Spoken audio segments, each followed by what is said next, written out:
This is Father Steve, Episcopal priest here in the Episcopal Diocese of Maryland. I serve two Episcopal churches, St. Andrew's Episcopal Church in Clear Spring, Maryland, and St. Thomas Episcopal Parish in Hancock, Maryland. Both these churches in the western part of Washington County, Maryland, like we say around here, Washington County. So this is part two, or I should say chapter two of the study of the book of Revelation. And we're doing in-house Bible study on Fridays at 11 a.m. at St. Andrew's in Clear Spring on the book of Revelation. Maybe about 22-week Bible study program, maybe less than that. Depends on how fast we go or how slow we go. And but this is the other part too here on this YouTube channel, the study of the book of Revelation. And so we're going to take a look at chapter 2. If you want to know a little bit more about the introduction to Revelation, go to the study Revelation introduction, chapter 1. And the previous recording on this YouTube channel, you can pull that up. So anyway, one of my sources, besides my commentaries, the St. Jerome commentaries and Raymond Brown commentary and the NRSV, Oxford Study Bible, I'm using N.T. Wright for Everyone Bible Study Guides, Revelation, 22 studies for individuals and groups. This is, I encourage you to purchase this book, whether you're going to do individual or group studies. But anyway, it's a very good InterVarsity press. But anyway, kind of hold it out there so you can see the picture without me saying the ISBN number and all that on there. But that's the source of questions that come out of this book. So anyway, let's just say a little bit of background on a few things on chapter 2 of the book of Revelation. It's not Revelations. It's not a plural. It's a Revelation. So Ephesus. So what we're going to talk about in chapter 2 are the first 4 of the 7 churches that we hear in Revelation. So a little bit about Ephesus, commercial metropolis of Asia, and the seat of the proconsular government. This city was a cultural and religious center. Church in Ephesus was founded around 53 to 56 A.D. Read about that in the book of Acts, chapter 19, verse 27 and verse 35. So we have these titles in here, a description of Jesus. So the title description of Jesus in the letter to Ephesus is this: the one holding the 7 stars in right hand and walking among the 7 golden lampstands. Then we go to Smyrna, a very important commercial city of Asia. A large Jewish colony in this area were hostile towards Christians. Shortest letter was written to Smyrna. And now here's a title description of Jesus in the letter to Smyrna: the first and the last who died and came to life. And then we go to Pergamum, pagan center that has many temples dedicated to different gods. And here's a title description of Jesus in the letter to Pergamum: the one having the 2-edged sword. And Thyatira, less important city, Jezebel, the wife of Ahab, who led Israel into idolatry, 2 Kings 9:22. That's where we read about that. It's the longest letter was written to Thyatira, even though it was the least known city. And the title description of Jesus in the letter to Thyatira is this: the Son of God having eyes like a blazing fire and feet like burnished bronze. Okay? So there's a little bit of background on what we're going to see. We go into the first 4 of the 7 churches, and we're going to talk about the chapter 2, the first 4 churches. We'll talk to letters to.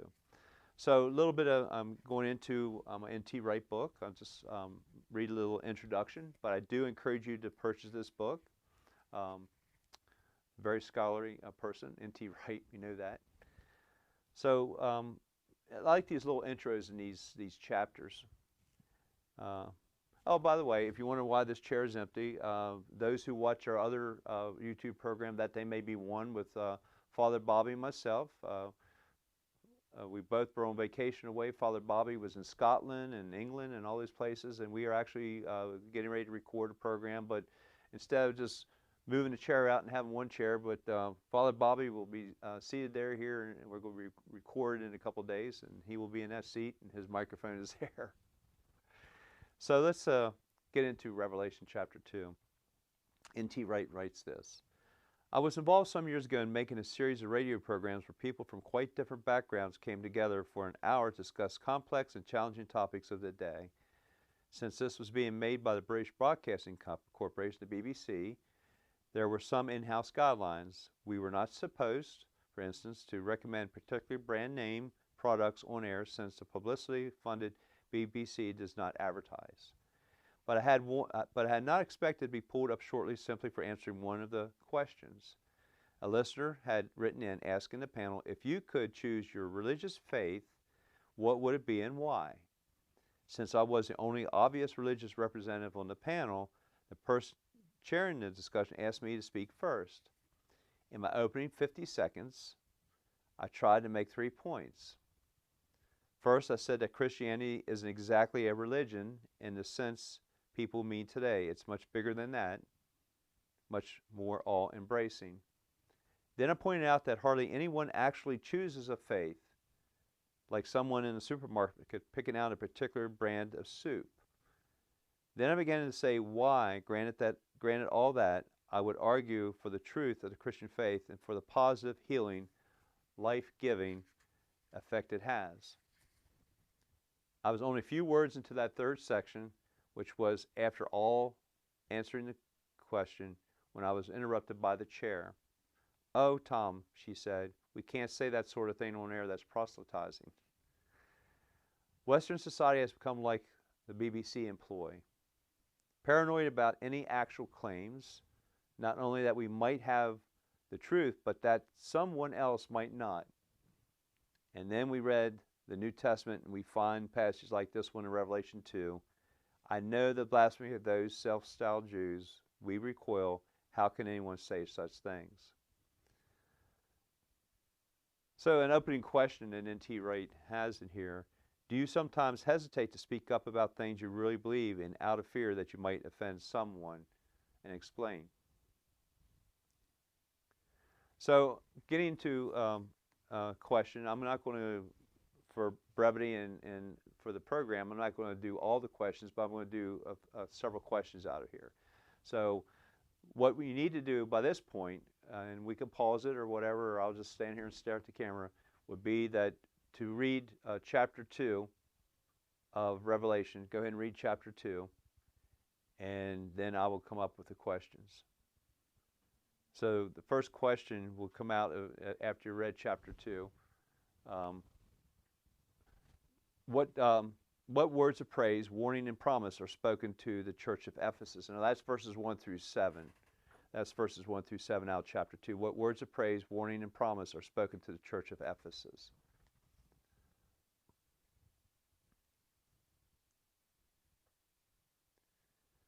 Okay, so we're going to a second question from the book. The Ephesian believers have drawn a clear line between those who are really following Jesus and those who are not, and that's verse 2. As all church workers know, a group that is rightly concerned for the truth of the gospel may forget that the very heart of the gospel is love, and that's very, very important. The very heart of the gospel is love. What can we do to help maintain this delicate balance between truth and love in our own churches today? Now, this can be a question that can be very enlightening. It'd be a question that somebody in your group is going to respond that you don't agree with.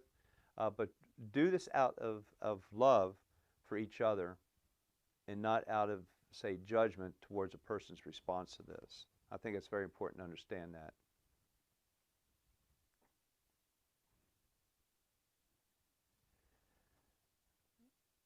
Okay, we following along? Okay, we're going to come up with a third question from Revelation. Now, this deals with chapter 2, verses 8 through 11. Chapter 2, verses 8 through 11. In the church at Smyrna, the Lord finds nothing to condemn. What seems to be the main focus of this letter? The Lord finds nothing to condemn. What seems to be the main focus of this letter? And it deals with verses 8 through 11. And I think also it's important to understand and find yourself a good commentary that it sounds like that the Jewish community is being really slammed here, but really it's not. That's why you need to do some deeper reading here. Okay, I'm going to skip a couple questions here. Remember, you can pause this video at any time to discuss the questions. You can pause at any time. Okay, this deals with verse 11. How might we take the promise of verse 11 to heart and live as those who know that the second death has no power to harm the faithful? Now, here's a question, and I'm going to jump in. I'm going to be like a spoiler here on this second death. My wife said here several days ago, I'm not clear on that second death. Well, the first death is a physical death. And the second death is the death to our old self and eternal life. That's the second death. So the first death deals with the physical death, and also the second death deals with the old self and leads us into eternal life. That's what our old self, that's the second death.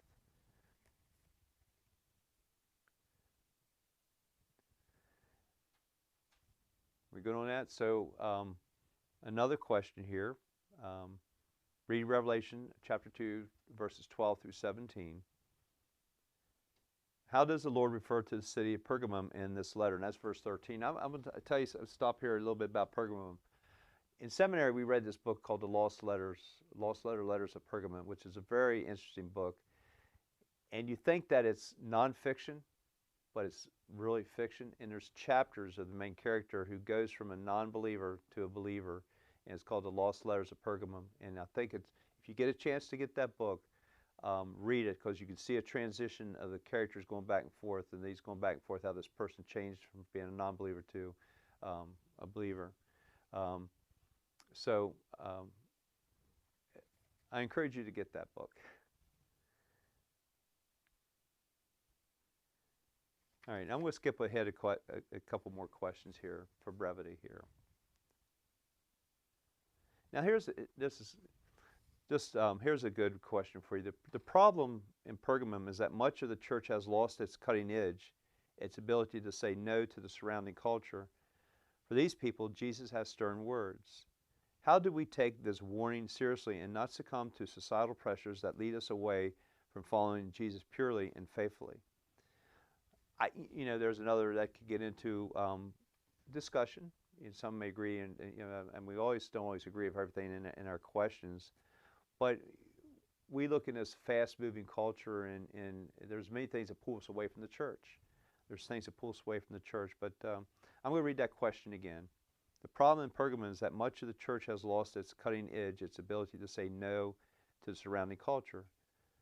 For these people, Jesus has stern words. How do we take this warning seriously and not succumb to societal pressures that lead us away from following Jesus purely and faithfully?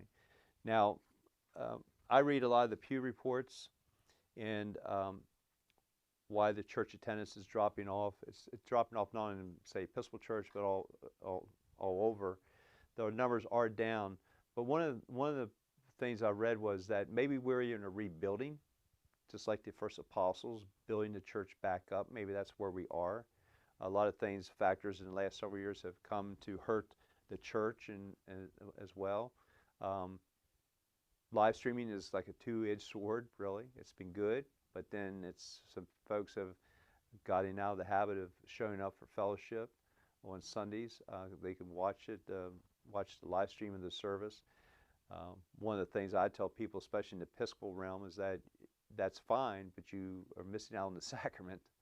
You're missing out on the sacrament, but you're also missing out on the fellowship, because the church is just more about going there and I mean, it's about worshiping God, but it's more about listening to the word and sacraments, but it's about the fellowship, the community. Okay, and I'm going to just do one more question here.